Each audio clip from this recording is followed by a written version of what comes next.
I never thought I'd be grateful for the scars covering my body, until the Alpha King's obsidian eyes locked onto mine across the auction platform, and for the first time in my life, someone looked at me like I was worth claiming. The auction house reeked of desperation and expensive cologne. I stood on the raised platform under harsh fluorescent lights that made my skin look even more mottled than usual. The metal collar around my neck was cold, a reminder that I wasn't a person here. I was merchandise. Lot 17, the auctioneer announced, his voice carrying across the crowded warehouse. Female, 19 years, Silvermoon bloodline. I kept my eyes down, staring at the scuffed wooden planks beneath my bare feet. 5 years ago, Lady Morgana had married my father 3 months before he died. 5 years of her treating me like a burden, a ghost haunting rooms that should have been mine. And now this, selling me like livestock to pay off her gambling debts. Opening bid at 5,000. A paddle raised somewhere in the shadows. I didn't look. Didn't matter who was bidding. My life had stopped mattering the night the rogues came. 6,000. 7. The bidding was sluggish. Polite. None of the enthusiasm I'd heard for the girls before me. I knew why. I'd seen it in mirrors my whole life, the puckered white scars that crawled up my left side from hip to shoulder, the claw marks that had never quite healed right across my ribs. The smaller ones scattered like broken stars across my arms and back. Ugly. Damaged. Worthless. My stepmother's favorite words. 10,000, someone called half-heartedly. Then came the moment I'd been dreading. Show them, girl, the auctioneer barked. Turn around. My hands shook as I turned slowly, giving them a full view. The thin slip they'd dressed me in hid nothing. I heard it, that collective intake of breath, the disappointed murmur that rippled through the crowd. Ah. The auctioneer cleared his throat. Lot 17 bears some scarring from a rogue attack. But she's healthy, strong. 8,000. The bid dropped. Someone else was backing out. My jaw clenched. I'd lived through claws tearing into my skin, through my father's blood pooling around my knees as I screamed for help that came too late. I'd survived the whispers, the pitying looks, the way people couldn't meet my eyes. And now I'd be sold for less than the cost of a used car. 8,000 going once. The warehouse doors slammed open. The sound echoed like a gunshot. Every head turned. The temperature in the room seemed to drop 10 degrees as a figure stepped through the entrance, and I felt it, that pressure in the air, that weight that made my wolf curl up small and frightened inside me. Power. Raw, undiluted, terrifying power. He wore a black hood that shadowed his face, a long coat that swept the floor as he walked. His guards flanked him, massive wolves who moved with deadly grace. The crowd parted like water, people stumbling over themselves to get out of his way. I knew who he was. Everyone did. Alpha King Theron. The cursed king. They said he'd killed his last 3 chosen mates. Some claimed he ate their hearts.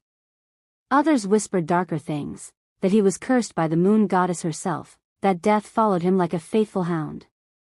His pack, the Shadowcrest, controlled the northern territories with an iron fist. Other packs paid tribute. No one challenged him. No one was that stupid. He stopped in front of the platform. I couldn't see his face, but I felt his gaze on me. Felt it like a physical touch, sliding across my scarred skin. The scarring, the auctioneer stammered, is from. I have eyes. The king's voice was midnight gravel, smooth and dangerous. Current bid?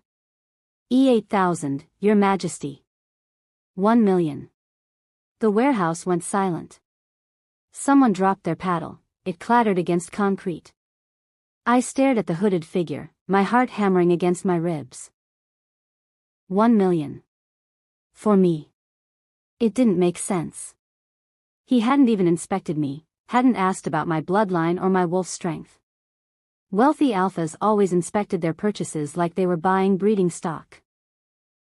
Your Majesty, are you certain? Did I stutter? And no, of course not. 1 million going once, going twice. The auctioneer's gavel slammed down so fast it nearly bounced off the podium. Sold. Lot 17 to His Majesty, Alpha King Theron. It was done. Just like that, my fate sealed with 3 words and more money than I'd see in 10 lifetimes. 2 of the king's guards moved forward. One of them, a blonde woman with a scar bisecting her eyebrow, removed my collar with surprising gentleness. "Come," she said quietly. "Don't make this difficult." I wanted to fight. Wanted to run. But I'd learned years ago that running only made things worse. So I let them guide me down from the platform, my legs shaking so badly I nearly stumbled. In the crowd, I caught a glimpse of Lady Morgana. She stood near the back, her face carefully neutral, but I saw the satisfaction in her eyes. Blood money, I thought bitterly. That's all I'd ever been to her. A way to pay her debts and finally be rid of the scarred reminder of her dead husband. The guards led me toward the king. Up close, he was even more imposing, easily 6.5 feet, broad-shouldered, radiating that terrible power that made my wolf whimper and cower. I kept my eyes down, staring at the polished black boots beneath his coat. "Look at me." It wasn't a request. I forced my chin up, forced myself to meet his gaze. And the world tilted. His hood had fallen back slightly, revealing sharp features, a strong jaw, and eyes like polished obsidian. Beautiful and terrible. Ancient and cold. But that wasn't what made my breath catch, what made every nerve in my body suddenly sing with recognition. It was his scent. Ancient pine and midnight rain. Wild and untamed and utterly, impossibly familiar. My wolf surged forward for the first time in years, pressing against my consciousness with desperate urgency. She'd been silent since the attack, broken and dormant. Now she was awake, and she was howling one word over and over. Mate. No. It wasn't possible. The moon goddess didn't give mates to monsters. And she certainly didn't give them to damaged, scarred girls who'd been sold at auction like cattle. But my wolf knew. My body knew. Every instinct I possessed was screaming that this dangerous, deadly Alpha King was mine. Theron's eyes narrowed slightly. Could he feel it too? Did he know? "Your name," he said. "Sarah." My voice came out barely above a whisper. "Sarah Ashwood." Something flickered across his face, recognition? Surprise? It was gone too quickly to read. He turned away, his coat swirling. "Bring her." The guards moved me forward. I glanced back once at the warehouse, at the life I was leaving behind. Lady Morgana was already gone, probably counting her money. No one else looked at me. No one cared. I was leaving with a monster who'd paid a fortune for damaged goods. And that monster was my mate. The night air hit me as we stepped outside. A sleek black SUV waited, engine running. One of the guards opened the back door. I hesitated. "Get in, Sarah." Theron's voice was softer now, but no less commanding. I climbed in. He followed, and suddenly the spacious vehicle felt impossibly small. He sat across from me, watching with those unreadable dark eyes as the car pulled away from the warehouse. "You don't remember me," he said quietly. I froze. "What?" "7 years ago. The rogue attack that killed your father." His jaw tightened. I was there. Wanting to see what would happen next, subscribe to this channel to get to listen to more of our upcoming exciting stories. Click on the subscribe button now. Thank you. Chapter 2. The drive north took 6 hours, and Theron didn't speak again. I sat rigid in my seat, his words echoing in my head like a death knell. I was there. At the attack. The one that had killed my father, that had left me broken and scarred. The one I barely remembered through the haze of trauma and pain. Why had he been there? What did he know about that night that I didn't? Questions burned on my tongue, but the set of his jaw, the way he'd turned to stare out the window, it was clear the conversation was over. So I watched the landscape change through my own window, watched the forests grow denser and darker, watched civilization fall away until there was nothing but wilderness and shadows. We crossed into the northern kingdom as dawn broke, pale and cold. And that's when I saw it, the blight. The trees here were dead. Not dying, but dead, skeletal branches reaching toward a gray sky like broken fingers. The earth was black and barren, nothing growing, nothing living. It spread out from the road in all directions, a wasteland of ash and death. "The curse," Lydia murmured from the front seat. She was the blonde guard who'd removed my collar, though I'd learned she was more than that, head of household, apparently, one of the few servants left. "Gets worse every year." Theron's jaw tightened, but he said nothing. The castle rose from this dead land like something from a nightmare. Gothic spires pierced the sky, black stone walls that seemed to absorb light rather than reflect it. Gargoyles perched on every corner, their faces twisted in silent screams. It was beautiful in a terrible way, like a monument to something long dead. The SUV pulled through massive iron gates that groaned as they opened. The courtyard beyond was cracked stone and dead vines, fountain sculptures that had run dry decades ago. Everything was decay and ruin, held together by pure stubborn will. We stopped at the main entrance.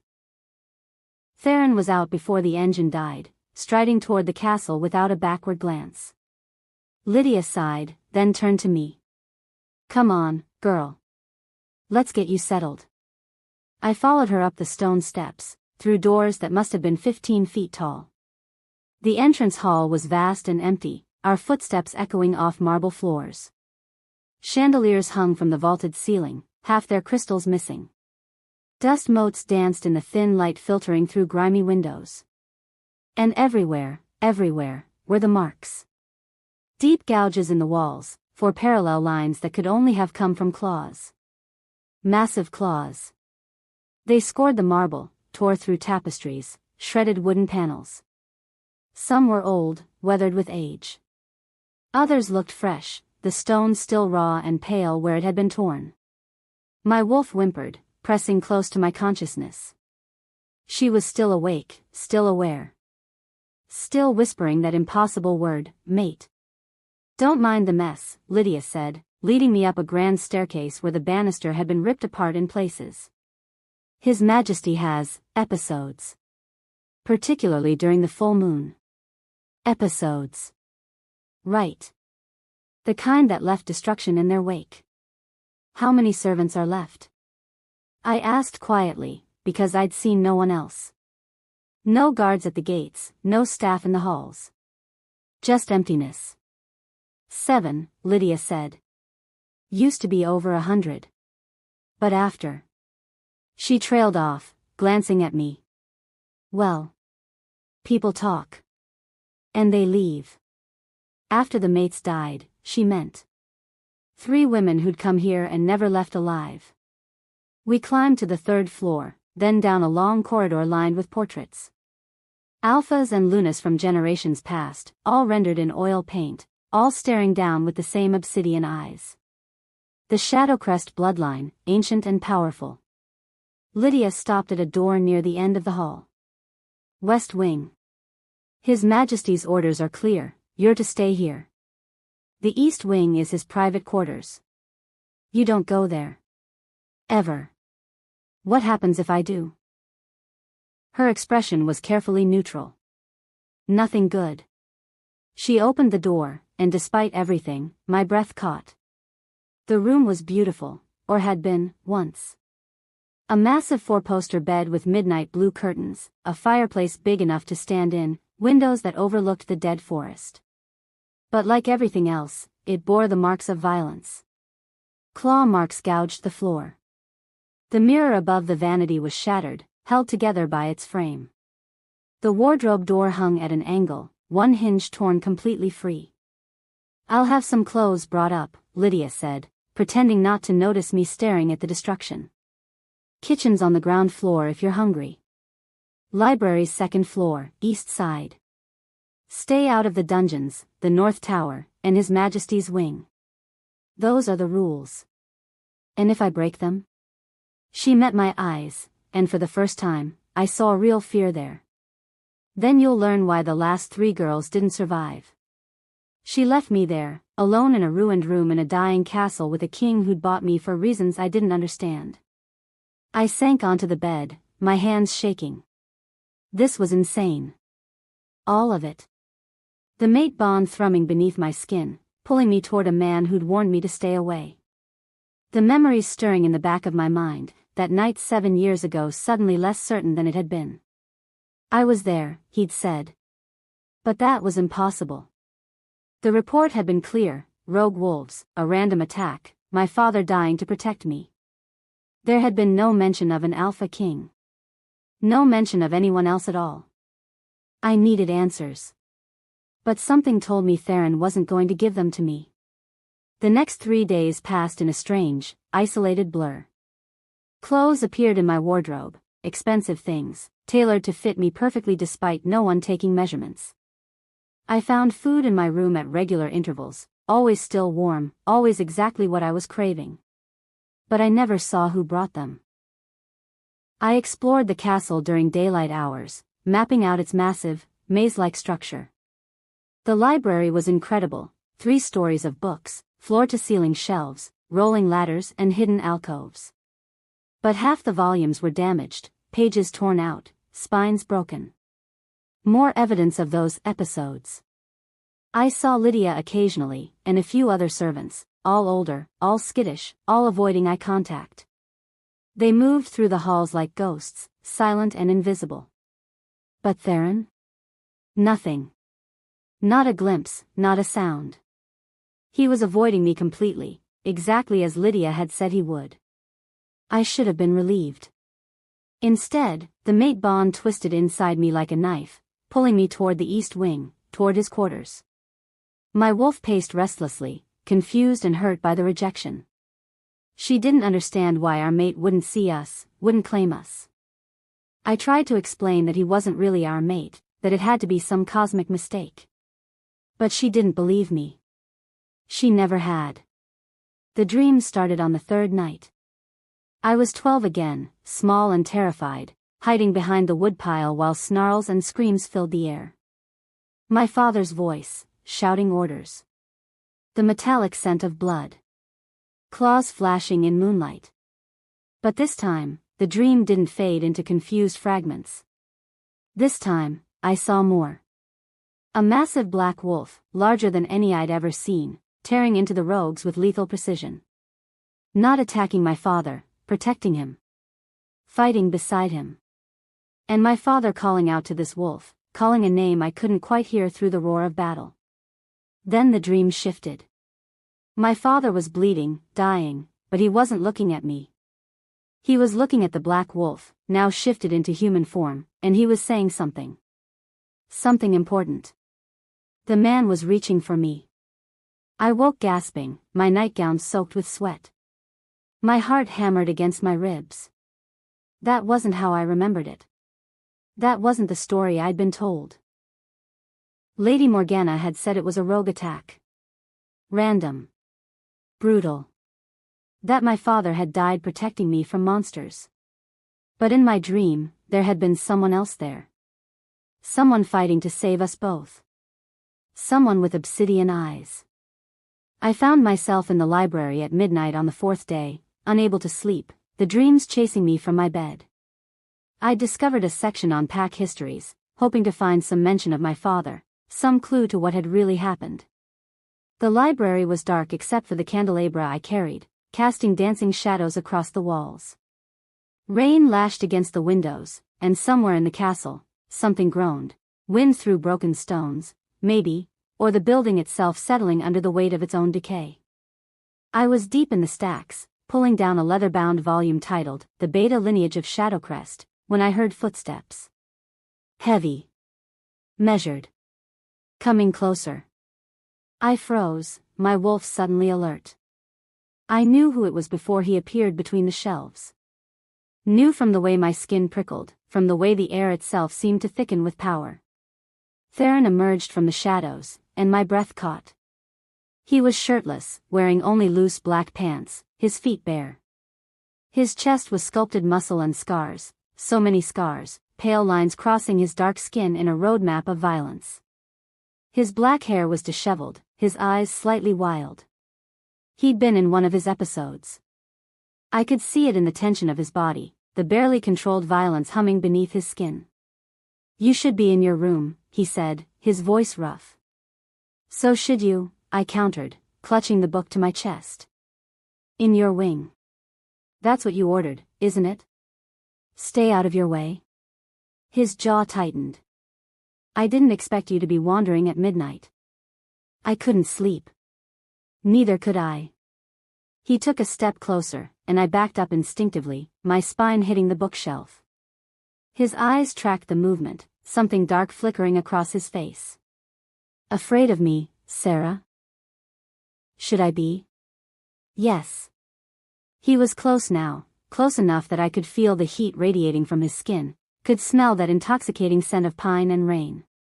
"You should be terrified. You should have fought harder at that auction, should have begged them to give you to anyone else." "Why?" I forced the word out. "Why did you buy me? You said I was a solution to a problem. What problem?" "That's none of your concern." "I think it's exactly my concern since you bought me for $1 million. His hand shot out, slamming against the shelf beside my head. I flinched, and he froze, something like pain flashing through his eyes. "Don't," he said quietly. "Don't flinch from me like that. Then don't give me reasons to." We stared at each other, the air between us crackling with tension and something else, that cursed mate bond, pulling us together even as we fought against it. "I didn't buy you as a mate," he said finally, his voice cold and hard. "Get that through your head. The bond is an accident, a cosmic joke. I bought you as a solution to a problem, and that's all you'll ever be." The words hurt more than they should have. "What problem?" "Stay out of my way, Sarah. Stay in your wing, stay quiet, and you might actually survive this." He pushed off the shelf, putting distance between us. The other three didn't. They got curious. They asked questions. They tried to. He cut himself off, running a hand through his hair. "Just do as you're told." He was leaving. Walking away. And suddenly I couldn't let him, couldn't let this moment end without knowing. "My father," I called out. "You knew him, didn't you? That's why you were there that night." Theron stopped, his back to me. The silence stretched so long I thought he wouldn't answer. "Alexander Ashwood," he said finally, "was the finest beta I ever had. And his death is a stain on my soul that will never wash clean." Then he was gone, disappearing into the shadows like he'd never been there at all. I stood there shaking, the book still clutched to my chest. My father had been Theron's beta? Not Silvermoon Pax. That didn't make sense. Nothing made sense. I looked down at the volume in my hands, then carried it to the nearest reading table. The candelabra cast weak light across the pages as I flipped through them, scanning names and dates. And there, halfway through, I found it. A entry dated 23 years ago.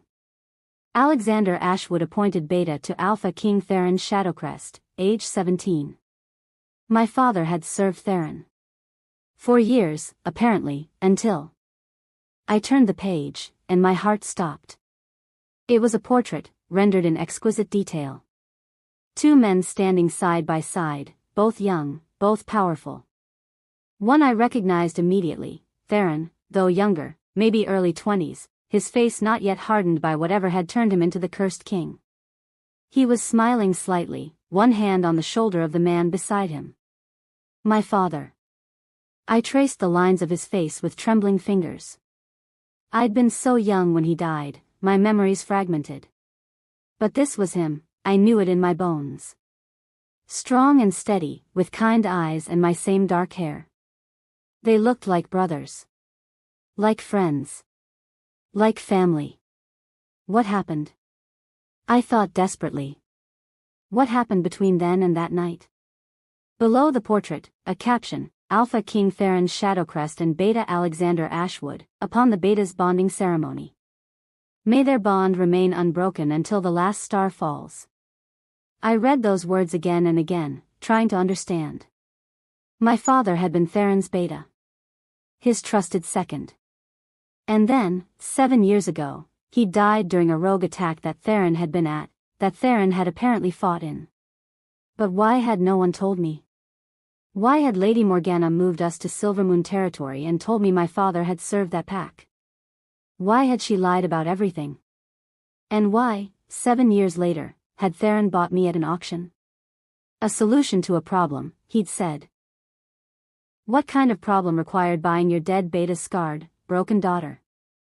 I closed the book carefully, my mind racing. The dreams, the lies, the mate bond, the curse, it was all connected somehow. I could feel it, pieces of a puzzle I couldn't quite see.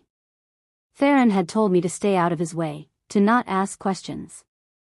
But I'd never been good at following orders. And I needed to know the truth about the night my father died, even if that truth destroyed me. If you're still listening to this story up to this point, why don't you subscribe to this channel to continue getting impactful daily stories like this? We would be most grateful if you can do that to help boost this video to reach everyone.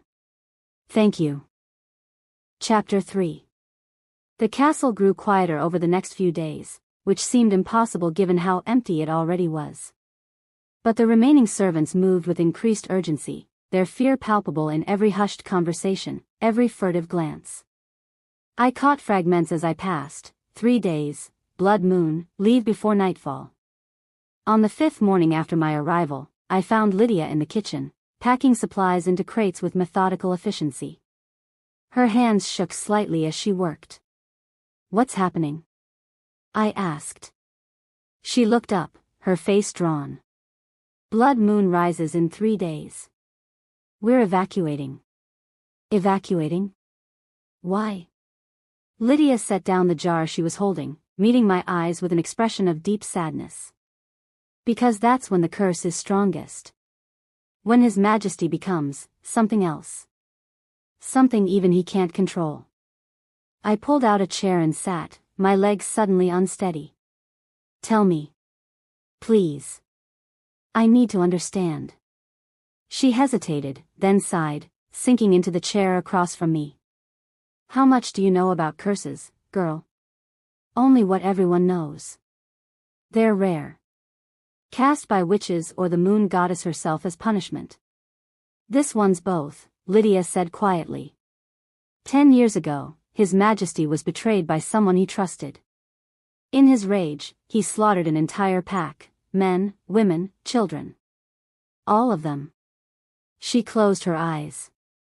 A witch from that pack, dying with her daughter's blood on her hands, cursed him with her last breath. And the moon goddess, disgusted by such brutality, let it stand. My stomach churned. What kind of curse? During every blood moon, he transforms. But not into his wolf, into something worse. Something feral and mindless, all fury and no consciousness. He has no control, no recognition. Just rage. Her voice dropped to barely a whisper. And bloodlust. I thought of the claw marks throughout the castle, the shattered mirrors, the doors ripped from hinges. The episodes. The smaller ones, yes. Those happen during regular full moons. He can fight through those, mostly. But the blood moon? She shook her head. 4 times a year, we evacuate.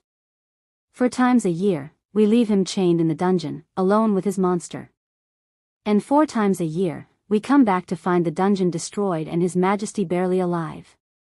The mates, I said slowly, pieces clicking together. The 3 who died. We're supposed to anchor him. Lydia's expression was haunted. The theory was that a mate bond, fully consummated, might give him something to hold on to. Someone to recognize even in that state. The first girl, Lady Helena, she volunteered. Beautiful, brave, from one of the strongest packs. She lasted 5 minutes before he tore her throat out.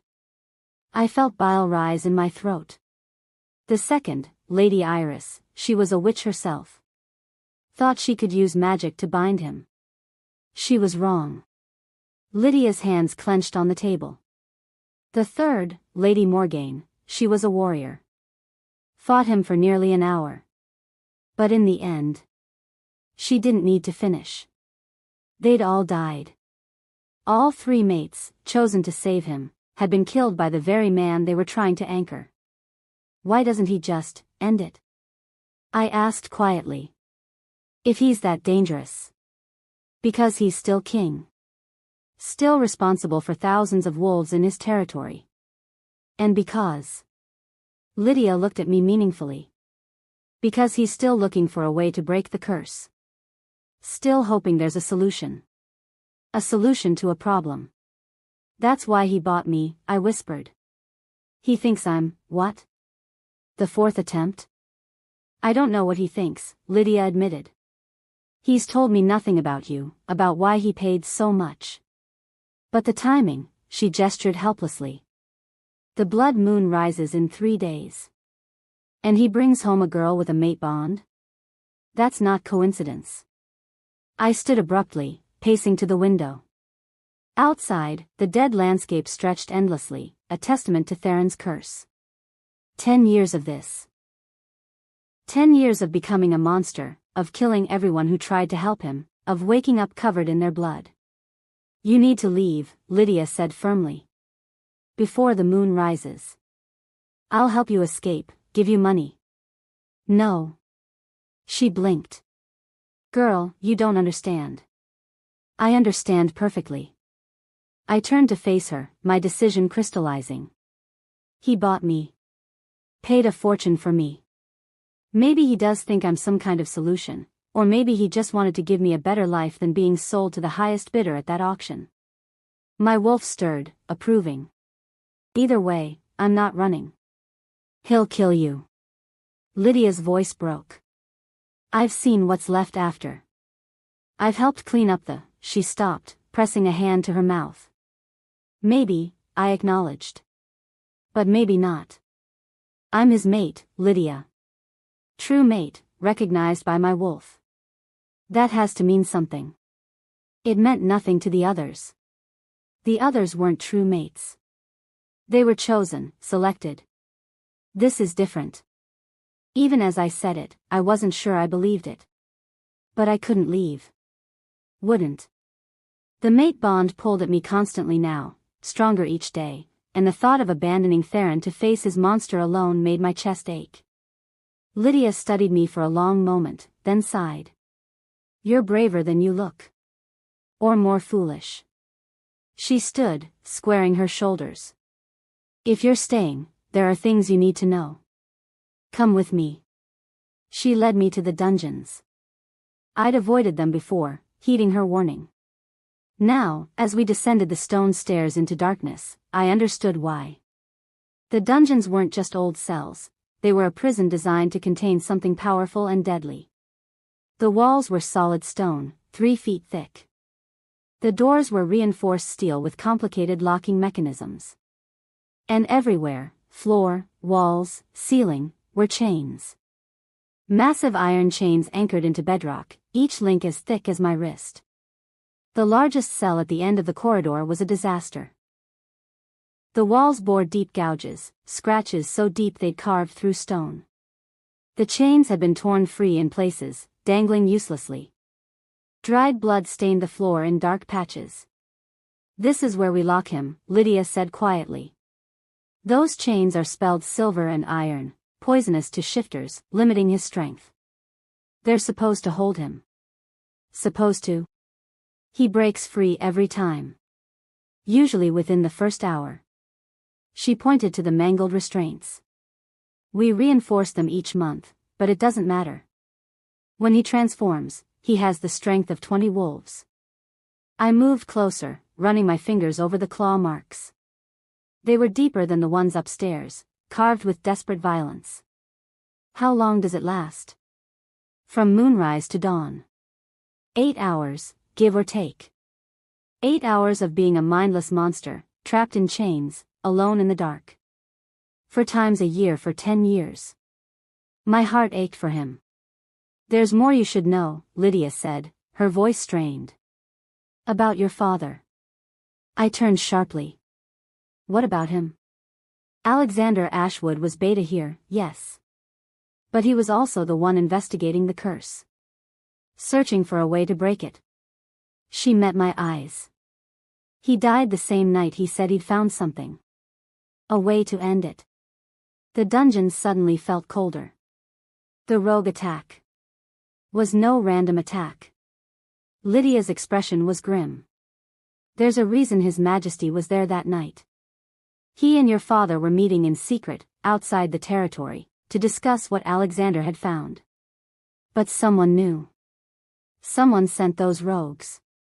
My mind reeled. Who? We don't know. The investigation died with your father. And His Majesty, she paused. He blames himself. For asking Alexander to help, for putting him in danger, for not saving him in time. Your father's death broke something in him. I thought of Theron's words in the library. His death is a stain on my soul that will never wash clean. Whatever Alexander found, Lydia continued, he died before he could share it. His research disappeared. We've never found it. She looked at me intently. But you're his daughter. You're the only connection left to whatever he discovered. That's why Theron bought me, I breathed. He thinks I know something. Or that I have access to whatever my father found. Maybe. Or maybe, Lydia hesitated. Maybe he just wanted to protect you. Alexander's dying words were about you. About keeping you safe. His Majesty has honored that, in his way. The money he sent your stepmother over the years, the watchers he placed near your home. What? You didn't know? Lydia looked surprised. He's been watching over you since your father died. Ensuring you were safe, cared for. When Lady Morgana gambled away the last of her money and put you up for auction, his spies informed him immediately. He came to that auction specifically for you, Sarah. To honor his beta's dying wish. The $1 million bid suddenly made more sense. He hadn't been buying merchandise. He'd been rescuing me. But he'd still called me a solution to a problem. Still planned to use me somehow. The blood moon, I said slowly. He's going to try again, isn't he? Use the mate bond to anchor himself. I don't know his plans. But you can't let him. Lydia gripped my shoulders. You can't stay here during the transformation. Even with the bond, even with the best intentions, he'll kill you, Sarah. Just like the others. Or, I said quietly, I'll survive. And maybe give him back something he lost. What? Hope. The castle emptied over the next 2 days. The remaining servants packed quickly and left without ceremony, their relief palpable. Even Lydia tried one last time to convince me to go with them. I'll come back after dawn, she promised, tears in her eyes as she stood at the castle gates. To help you, to bury you, if she couldn't finish. I'll see you at dawn, I said firmly. Alive. She pulled me into a fierce hug, then left without looking back. I watched the car disappear down the road, into the dead forest. Then I was alone. The silence was absolute. No servants, no sounds of life. Just me and Theron, somewhere in his wing, preparing for the nightmare ahead. I found him at sunset, in the dungeon, standing before those massive chains. He'd stripped to just pants, his scarred torso bare. He was breathing slowly, deliberately, like a man preparing for battle. You should be gone, he said without turning around. The others left. I stayed.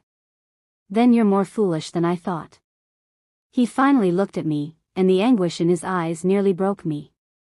Go, Sarah. Please. I can't, his voice cracked. I can't have your blood on my hands too. I'm not leaving. I'll kill you. He took a step toward me, his hands clenched into fists. Do you understand? When that moon rises, I won't be me anymore. I'll be something else. Something that only knows hunger and rage. I'll tear you apart without a thought, and when I wake up at dawn and see what I've done, He stopped, closing his eyes. I've already buried 3 mates. I can't bury a 4th. Then don't kill me, I said simply. It's not a choice. Maybe it is. I moved closer, and he backed away like I was the dangerous one. The others weren't your true mate. But I am. My wolf recognized you the moment she caught your scent. That has to count for something. It counted for nothing with them. Because they weren't really yours. I grabbed his arm, forcing him to look at me. Listen to me, Theron. I've been having dreams. Memories of the night my father died. And I see you there, fighting beside him. Protecting us. You're not a monster by nature. You're a man who was cursed, who was betrayed, who lost everything. But you're still in there, even during the transformation. You have to be. You don't know that. No, I admitted.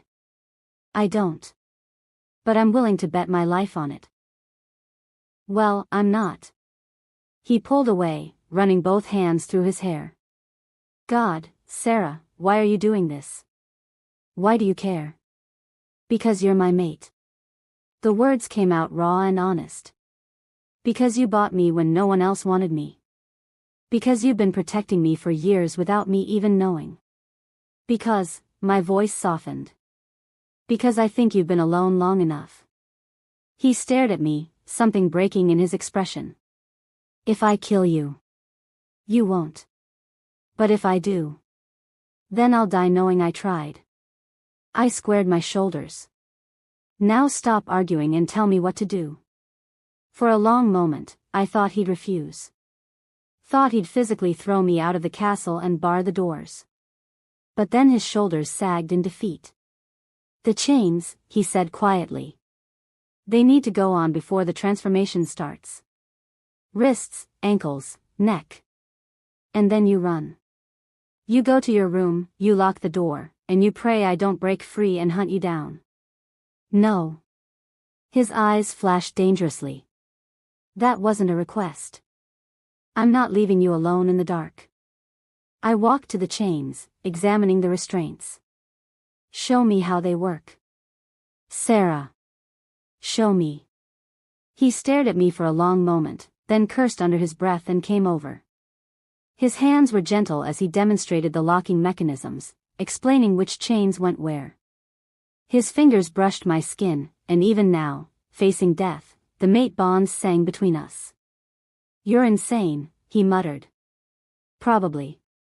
The moon was rising. I could feel it, that pull in my blood that all shifters felt. But this was different, darker, heavier. The curse stirring. Theron felt it too. His breathing quickened, his muscles tensing. Now, he said urgently. We have to do this now. I helped him into the restraints, my hands shaking. Wrists first, then ankles. The chains rattled as I locked them, the silver burning his skin slightly where it made contact. He winced but didn't complain. The collar was last. A brutal thing designed to limit his movement. I hesitated before locking it in place. Do it, he gritted out. His eyes were already changing, the black bleeding red around the edges. And then run, Sarah. Please. Run and don't look back. I locked the collar. Then I sat down on the floor, just out of reach of the chains, and crossed my legs. What are you doing? His voice was rough, inhuman growls threading through the words. Staying. No. The transformation hit him like a physical blow. I'd seen shifters transform before. It was usually smooth, controlled, taking mere seconds. This was nothing like that. Theron's body convulsed, his back arching as bones cracked and reformed. His skin rippled, fur bursting through in patches. But the transformation kept going, kept changing him into something larger, more terrifying. His human consciousness faded from his eyes, replaced by pure animal rage. The beast that emerged was massive, easily 8 feet tall, muscles bulging under midnight black fur. His claws were like knives, his fangs longer than my fingers. The chains groaned under his weight but held. For now. The beast thrashed, testing his bonds. The dungeon filled with the sound of straining metal and enraged howls. He was magnificent and terrifying, power incarnate. And his red eyes held no recognition at all. I stayed very still, my heart hammering. The beast's gaze fixed on me, and I saw it, the moment he registered my presence. The moment he identified me as prey. He lunged. The chains caught him inches from my face. His claws swiped through empty air where my throat had been a heartbeat before. Saliva dripped from his fangs as he snarled, pulling against his restraints with enough force to crack the stone they were anchored to. "Theron," I whispered. "It's me. Sarah." Another lunge. Another near miss. The chains were giving way, I could see it. The anchors were pulling free from the walls, bit by bit. This was how the other mates had died. Thinking they were safe, thinking the chains would hold, until suddenly they didn't. The beast wrapped both massive hands around the chains on his wrists and pulled. Metal shrieked. Stone crumbled. One wrist broke free. I scrambled back, but not toward the door. Deeper into the cell, against the back wall. If I ran now, he'd chase. And then everyone Lydia had said about him hunting, about the bloodlust, would come true. The second wrist broke free. Then the ankles. Only the collar held him now, that brutal restraint around his neck. But he was pulling, straining, the chain stretching. It snapped. The beast was free. He came at me in a blur of muscle and fury, faster than anything that size should move. There was nowhere to run, no time to dodge. I pressed my back against the wall and closed my eyes, reaching for the mate bond with desperate prayer. Please, I thought. Please remember me. Claws tore through fabric. I felt them graze my skin, my left side, where my scars were. My shirt shredded, falling away, exposing the puckered white marks that had defined me for 7 years. The beast froze. I opened my eyes slowly. He was standing over me, one massive paw hand still raised, claws extended. But he wasn't moving. His red eyes were fixed on my scars, and something was happening in his expression. Confusion. Recognition. Pain. A low whine escaped his throat. "Theron?" I breathed. He dropped to his knees, still staring at my scars. Then, slowly, carefully, he reached out with one clawed finger and traced the largest mark. The touch was impossibly gentle for something so monstrous. Another whine, deeper. Mournful. Through the mate bond, I felt it, a tsunami of emotion crashing into me. Anguish. Guilt. Grief. Memories of a 12-year-old girl screaming, of rogues tearing into soft flesh, of being too late, always too late. "I survived," I whispered, tears streaming down my face. "I survived, Theron. Because you were there. Because you saved me." The beast's eyes found mine, and for just a moment, I saw him in there. The man behind the monster, drowning in a decade of pain and isolation. I reached up slowly and touched his face. Fur and heat and barely controlled violence. "You're not alone anymore," I told him. "I'm here. I'm staying." He made a sound like breaking, something between a howl and a sob. Then he collapsed forward, curling his massive body around me like he was trying to shield me from the entire world. We stayed like that as the moon crossed the sky. Sometimes he'd tense, violence rippling through his muscles, and I'd talk to him. Tell him stories about my childhood, about the things I remembered about my father. Tell him about the years after, surviving Lady Morgana's cruelty, staying strong because I knew somewhere, my father was watching. Tell him he'd kept his promise to my father. That he'd protected me, even when I didn't know it. Slowly, gradually, the tension would ease. He'd press closer, his breathing evening out. And through the bond, I'd feel his consciousness fighting to surface, fighting to stay present. Hours passed. The beast never attacked again. Never even tried. He just held me, this broken king in his monster form, and for the first time in 10 years, he wasn't alone during his curse. Dawn came slowly, light creeping through the dungeon's high windows. The transformation reversed as the sun rose. I felt it in his body, bones shifting, fur receding. The massive beast shrinking back into the man. Theron. Human and naked and trembling in my arms.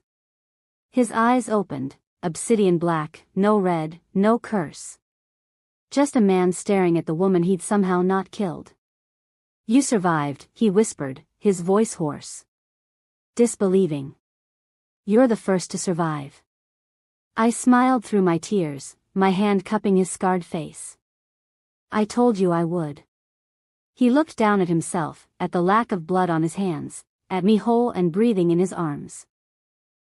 And then, for the first time since I'd met him, the cursed king broke.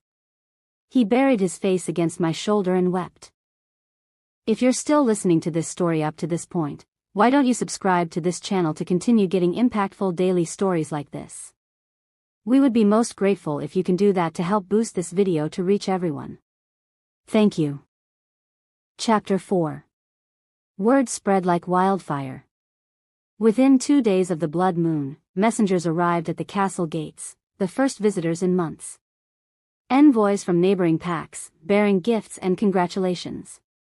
Letters from alphas across the kingdom, requesting audiences. The news had traveled fast, the cursed king's latest mate had survived. I watched from my window as Lydia turned them all away, her expression carefully neutral. But I could see the speculation in their eyes, the hunger for information. Some looked at me with hope. Others with suspicion, like I was some kind of witch who'd bewitched their king. If only they knew the truth was far simpler and far more complicated. Theron and I hadn't spoken about what happened in the dungeon. Not really. Dawn had brought Lydia rushing in, tears streaming down her face when she found me alive. She'd helped Theron to his chambers while I'd stumbled to mine, exhausted and shaking from the adrenaline crash. When I'd woken 12 hours later, everything had changed. The castle felt different, less oppressive, like the curse's hold had loosened slightly. The dead lands outside showed the first hints of green, tiny shoots pushing through black soil. And Theron. Theron was avoiding me again. Not completely. He'd sent for me that evening, asking me to meet him in the training grounds. But when I arrived, he was all business, cold and professional, explaining that we needed to understand why I'd survived when the others hadn't. There must be something about the mate bond, he'd said, not meeting my eyes. Something that gave me an anchor. We need to strengthen it, test its limits. So began the strangest week of my life. Every morning, Theron trained me. Not in combat, though he taught me some basic self-defense, but in pack bonds, in the metaphysical connections between mates. He'd have me sit across from him in the library, focusing on the invisible thread that tied us together, learning to send emotions and images through it. He was a patient teacher, I'd give him that.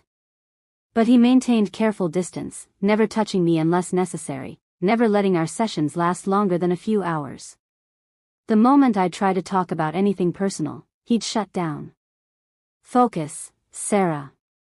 This isn't about feelings. But it was about feelings. Everything was. The bond between us grew stronger each day, fed by proximity and the memory of that night when he'd held me instead of killing me. My wolf was constantly present now, no longer dormant, pushing me toward him. And I could feel his wolf too, through the bond. Could feel how much he wanted to close the distance between us, how he fought against every instinct to claim me properly. "Why are you doing this?" I asked on the 5th day, frustration finally breaking through. We were in the library again, books on curses and mate bonds spread across the table between us. "Why are you pushing me away?" His jaw tightened. "I'm not pushing you away. I'm training you. You're terrified of me. Don't be ridiculous." "You are." I stood, moving around the table toward him. He immediately stood too, putting more distance between us.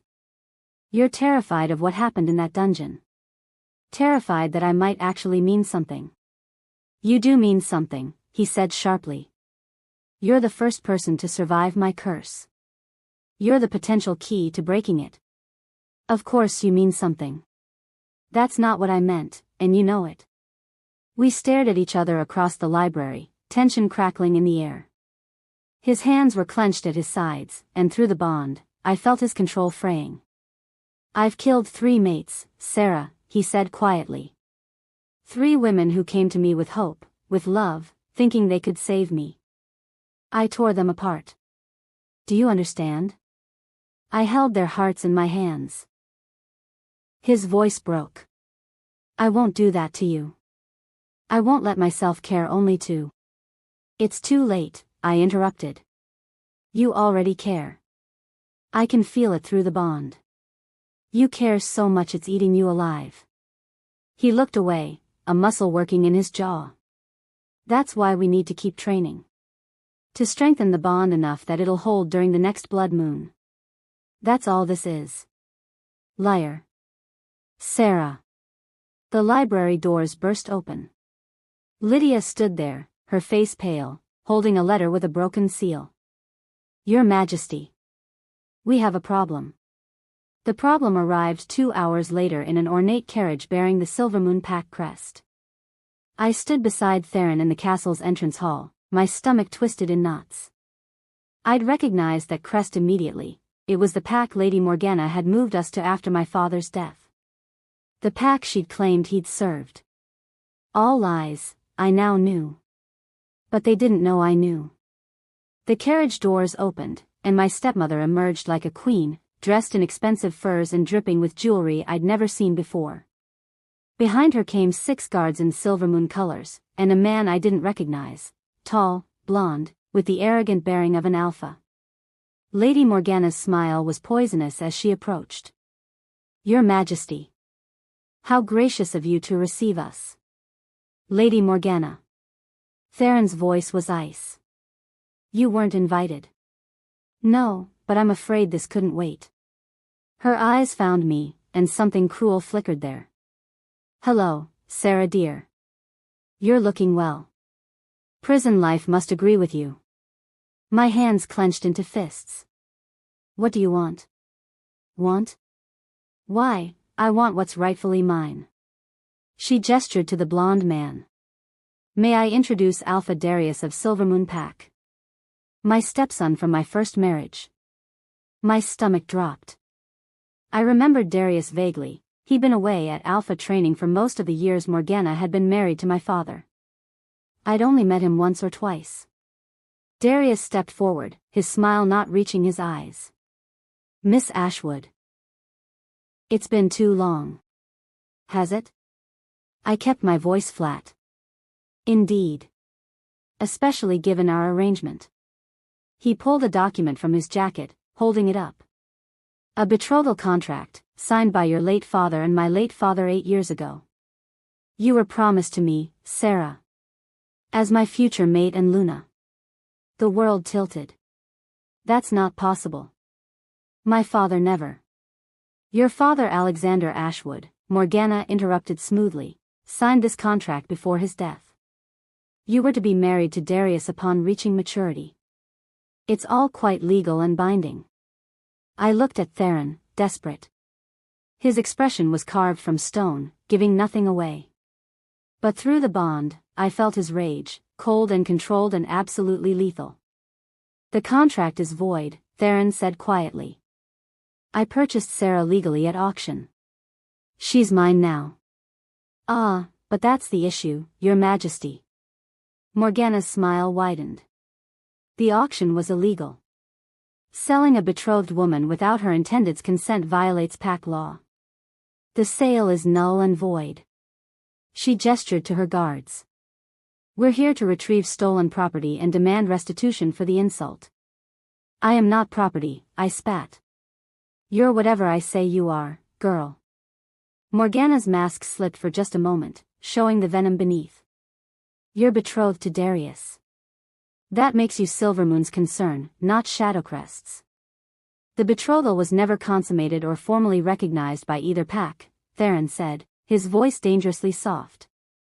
Which means it's contestable. Then let's contest it. Darius stepped forward, his expression hardening. I'm willing to fight for what's mine, Your Majesty. A challenge, as is our right under the old laws. You and me, for the girl. The temperature in the hall seemed to drop. Several of Morgana's guards shifted nervously, suddenly remembering exactly who they were threatening. You don't want to fight me, Theron said. Perhaps not. But Silvermoon Pack is willing to go to war over this insult. Darius's smile was calculated. We have allies. Bloodstone Pack, Ironwood, 3 of the Southern Territories. They're all very interested in this situation with your curse. Some question whether a cursed king should lead the Northern Territories at all. It was a threat. A clear, unmistakable threat. Give up Sarah, or face a war that could tear apart his kingdom. Through the bond, I felt Theron's calculation. Felt him weighing the cost, my life against thousands of his people. Against his kingdom, already weakened by his curse. I knew what he'd choose. What he had to choose. There is, of course, another option, Morgana said sweetly. If Your Majesty wishes to keep the girl, we're willing to negotiate. Say, 5 million in gold, plus territorial concessions in the border regions. 5 million. Plus land. It was extortion, plain and simple. Theron was silent for a long moment. When he spoke, his voice was empty of all emotion. No. My heart stopped. Your Majesty. Darius looked surprised. I said no. Theron didn't look at me. Couldn't look at me. She's not worth a war. Take her. The words hit like a physical blow. Through the bond, I felt nothing. He'd shut me out completely, severed the connection we'd been building. The emptiness was worse than any pain. Excellent. Morgana's triumph was palpable. A wise decision, Your Majesty. Sarah, come here. I stood frozen, staring at Theron's profile. Willing him to look at me, to show me something, anything, that indicated this was a ploy, a strategy. But he just stood there, cold and remote as the day I'd arrived. Now, Sarah, Morgana snapped. My legs moved automatically, carrying me toward the stepmother who'd sold me once and was claiming me again. Darius's hand closed around my arm, possessive and cruel. I'll make you a fine Luna, he murmured in my ear. Once I break you of this independence. The guards surrounded us as we moved toward the door. I looked back once, hoping. Theron had already turned away, walking deeper into his castle. Alone. The ride back to Silvermoon territory was silent.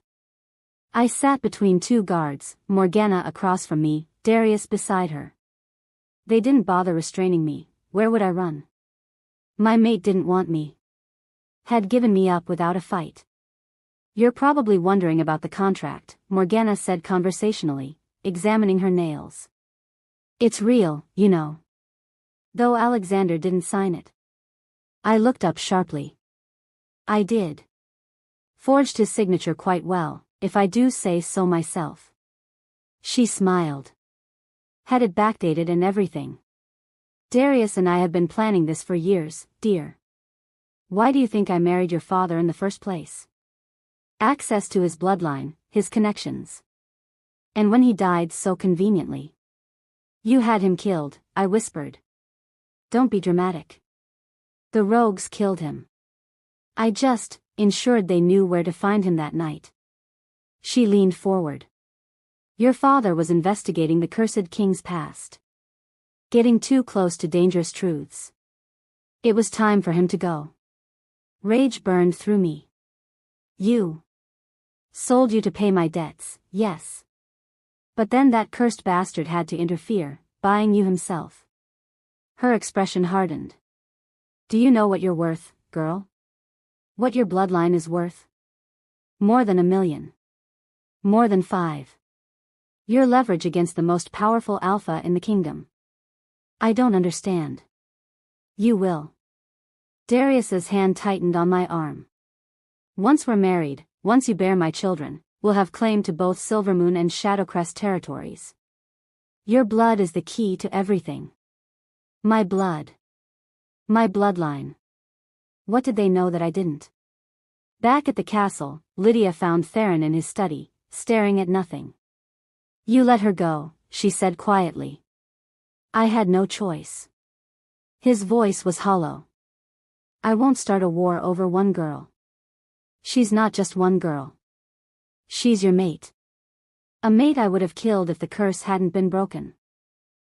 He finally looked at Lydia, and she saw the devastation in his eyes. Better she lives with them than dies by my hand during the next blood moon. At least this way, she survives. You don't believe that? He didn't answer. Lydia moved closer, pulling something from her pocket, an old, leather-bound journal. I found this in Alexander's things. The boxes we stored after he died. I was looking for his research notes about the curse, and I found. Your Majesty, you need to read this. I don't have time for. It's written by Sarah's mother. Elara Ashwood. Lydia's voice was urgent. And it changes everything. Something in her tone made Theron take the journal. He opened it carefully, the pages yellowed with age. The first entry was dated 20 years ago. My dearest Theron. If you're reading this, then I am gone, and you have found your way back to the truth. I pray to the moon goddess that you forgive me for what I've done, for the lies I've told, the secrets I've kept. 20 years ago, you were exiled from your pack, cursed and broken. Everyone believed you were lost forever. But I found you in those woods, dying from your wounds, and I couldn't leave you. We had one perfect month together. 1 month where you weren't a cursed king and I wasn't a promised mate to another. 1 month that gave me the greatest gift of my life. Our daughter. Theron's hand started shaking. I was already promised to Alexander when I discovered I was pregnant. He knew, I told him everything. And because he was the finest man I've ever known, he offered to raise her as his own. To protect her from those who would use her against you. Her name is Sarah. She has your eyes, your strength, your stubborn heart. She is your daughter, Theron. Your blood. Your legacy. I'm writing this because I fear my time is short. The same enemies who cursed you now hunt me, hunt her. Alexander will protect her as long as he can, but if something happens to us both, she needs to know the truth. She is the daughter of the cursed king. And if the old prophecies are true, she may be the only one who can break your curse from the inside, not as your mate, but as your blood. I loved you then. I love you still. And I pray you'll love her as I do. Forever yours. Elara. The journal fell from Theron's hands. Sarah wasn't his mate. She was his daughter. The girl he'd held through his transformation, the woman he'd been falling for despite every attempt not to, she was his child.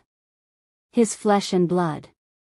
And he'd just sent her away with people who wanted to use her bloodline for their own gain.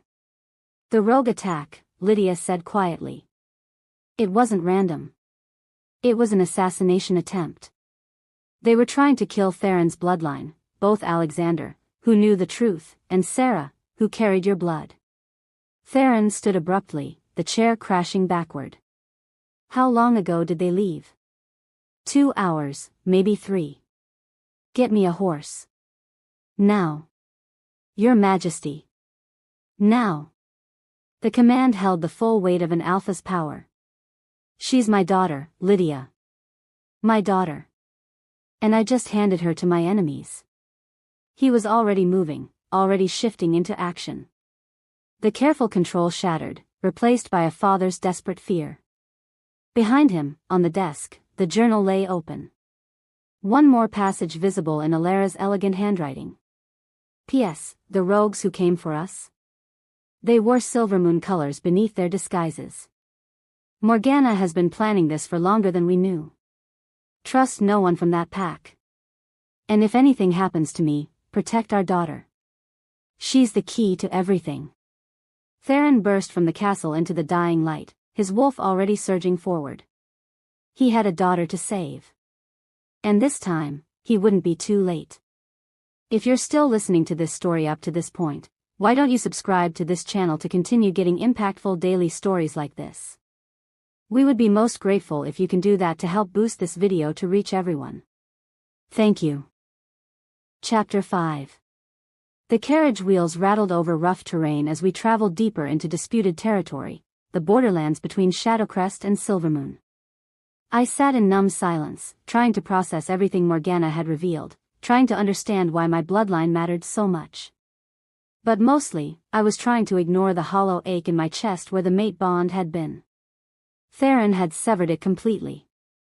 Cut me off like I meant nothing. Like the night in the dungeon had been nothing. Like I was exactly what he'd called me from the beginning, a solution to a problem. And now that the problem was solved, now that I'd proven the curse could be survived, I was disposable. She's not worth a war. Those words would haunt me forever.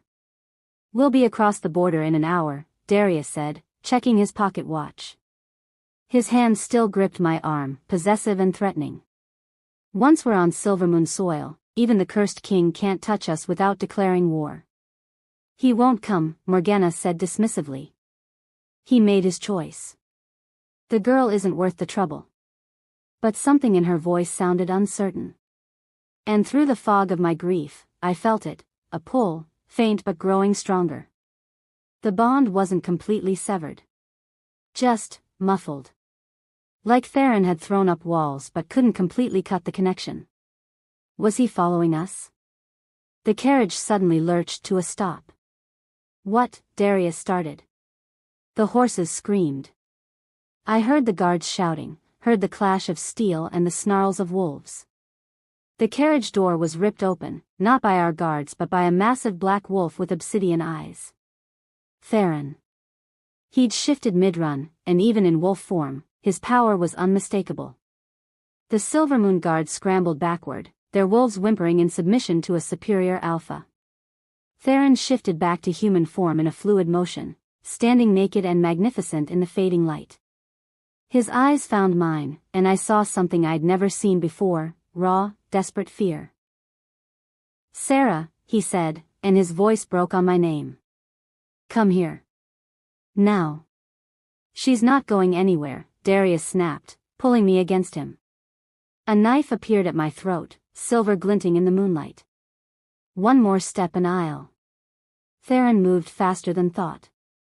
One moment Darius had a knife at my throat, the next, he was on the ground 10 feet away, his hand broken at an unnatural angle.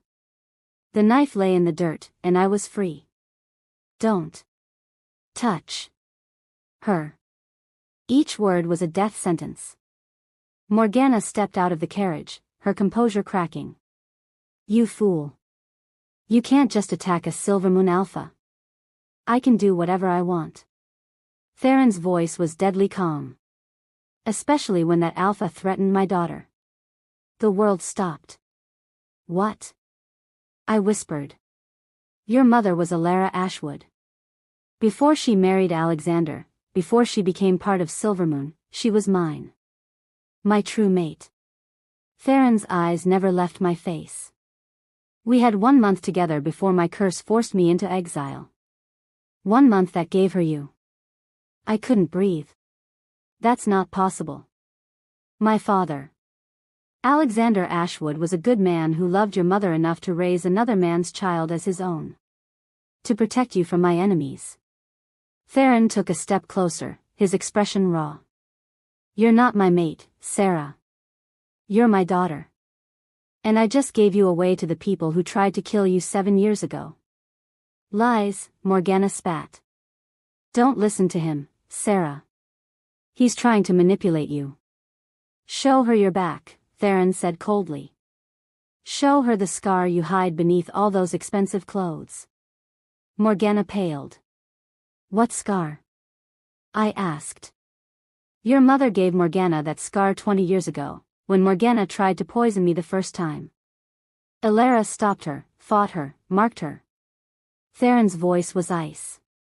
Morgana has been working with Bloodstone Kingdom since before you were born, trying to eliminate my bloodline and weaken Shadowcrest from within. This is ridiculous. The rogue attack that killed Alexander and scarred Sarah wasn't rogues at all, was it? Theron continued. It was bloodstone assassins. Wearing rogue pelts to hide their true allegiance. And you led them right to Alexander's location that night. Morgana's silence was damning. You killed my father, I said slowly, the pieces falling into place. You married him to get close to us, to learn what he knew about breaking Theron's curse. And when he got too close to the truth, he was going to ruin everything. Morgana's composure finally shattered. 20 years of planning, of positioning, of building alliances. One more year in Bloodstone would have had enough support to challenge Shadowcrest directly. But Alexander kept digging, kept researching. He found proof that Theron's curse could be broken, found the journal, found everything. So you had him killed, Theron said. And you tried to kill Sarah too. The silver poisoning was supposed to finish her off slowly, Morgana continued, her voice bitter.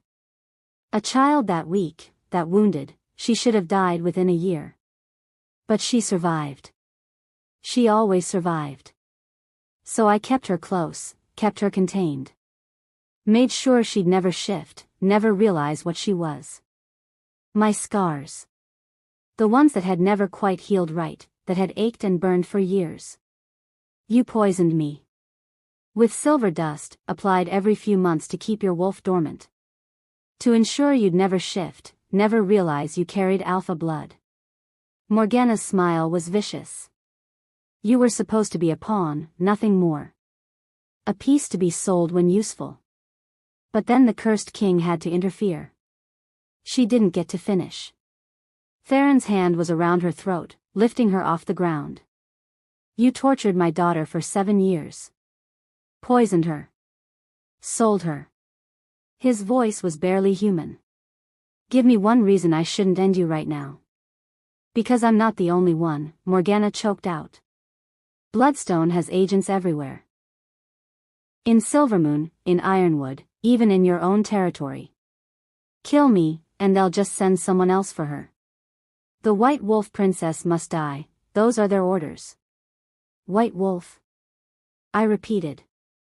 It's what you are, Theron said, not releasing Morgana. A white wolf is born once every 100 years, always to alpha royalty. They're symbols of purity and power. And they're always targeted by rival kingdoms because history shows they can unite territories, strengthen pact bonds, even break ancient curses. My mother's journal. That's what it had meant. I was the key to breaking his curse, not as his mate, but as his blood. Let her go, a new voice commanded. Darius had recovered, along with a dozen more Silvermoon guards who'd been riding ahead. They formed a circle around us, weapons drawn. More guards emerged from the forest, 30, 40, too many to fight. You're outnumbered, Your Majesty, Darius said, cradling his broken hand. Let her go, let Sarah go, and we'll let you leave with your life. I'm not leaving without my daughter. Then you'll die here. Darius raised his good hand, signaling his guards. Take them both. The guards moved as one, a coordinated attack. Theron dropped Morgana and shifted in mid-turn, his black wolf meeting the first wave with lethal fury. But there were too many, and he was alone. No. Something inside me snapped. Not broke, snapped like a lock finally opening, like chains falling away. The silver poisoning that had dulled my wolf for years suddenly felt like nothing. Like cobwebs I could brush aside. My wolf surged forward with a roar that shook the trees. The shift happened in a heartbeat. I felt my bones reform, my senses explode into clarity. And when I looked down at my paws, they were white. Pure, luminous white that seemed to glow in the fading light. Every wolf in the clearing stopped and stared. Impossible, Morgana breathed. The silver should have destroyed her wolf completely. But I wasn't listening. I was feeling. Feeling my wolf, finally, after 7 years of silence. Feeling the power coursing through me, alpha blood and royal lineage. Feeling the connection to Theron intensify, that bond I'd thought was mate recognition suddenly making perfect sense. It had never been a mate bond. It had been a pack bond. Father and daughter. Alpha and heir. I launched myself at the nearest guard, my instincts guiding me. I'd never fought before, never even shifted, but my wolf knew. She'd been trapped, poisoned, waiting. Now she was free, and she was furious. Theron fought beside me, our movements synchronized like we'd been fighting together for years. He'd take the left, I'd take the right. He'd defend, I'd attack. Two wolves moving as one, black and white, king and princess. The Silvermoon guards fell back, overwhelmed. Darius shifted and tried to join the fight, but Theron was on him in seconds, jaws around his throat. One bite and it would be over. Stop. Morgana screamed. Stop or I'll tell Bloodstone about the girl's location. They'll send an army. Let them, I said, shifting back to human form. My voice was steadier than I'd ever heard it. I'm done running. Done hiding. I walked toward Morgana, naked and unashamed, my white wolf still present just beneath my skin. You took everything from me. My father, my childhood, 7 years of my life. You made me believe I was worthless, damaged, unlovable. You are. I'm the daughter of a king. The words felt right, felt true. I'm a white wolf. And I'm done being afraid of you. Morgana lunged at me with a knife I hadn't seen her draw. Silver blade, aimed at my heart. Theron caught her wrist mid-strike, twisting until bones cracked and the knife fell. You're done, he said quietly. Done scheming, done hurting people I love. Done. He looked at his guards, his actual guards, who'd been following at a distance, waiting for his signal. They emerged from the forest now, 24 of Shadowcrest's finest warriors.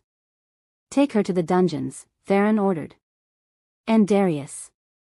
Anyone who rode with them gets a choice, swear loyalty to Shadowcrest or leave these territories forever.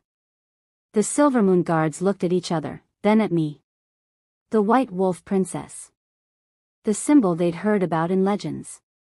One by one, they knelt. Your Majesty, the lead guard said. Princess. We didn't know. We swear, we didn't know what Lady Morgana was planning. Then you'll have a chance to prove yourselves, Theron said. But later. For now, secure the prisoners. As his guards moved to obey, Theron finally turned to me. Really looked at me. And I saw everything in his eyes, the fear, the relief, the love.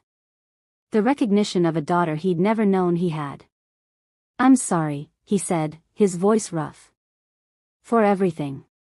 For not knowing about you, for the years you suffered, for saying you weren't worth a war.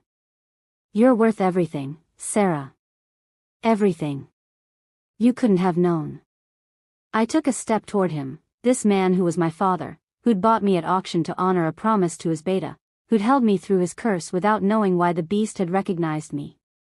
The scars. That's why your beast stopped. It wasn't just the mate bond. Your mother bore similar scars, Theron said softly. From the night she fought Morgana to protect me. When the beast saw your scars, saw wounds that matched his mate's, he stopped, his expression cracking. Some part of me knew. Deep down, some part of me recognized my own blood. The bond between us thrummed, no longer confused or complicated. Just pure and clear and right. Father and daughter. Alpha and heir. The curse, I said suddenly. If I'm the key to breaking it. The curse was never really a curse, Theron interrupted. I've been researching, reading your mother's journal. The witch's spell didn't curse me, it amplified something that was already there. A rejection response. My body, my wolf, rejecting every mate that wasn't my true bond. My mother. Yes. But she's gone, and the spell remained, warping into something worse. Making me a monster during blood moons because I kept trying to force bonds with the wrong women. He looked at me intently.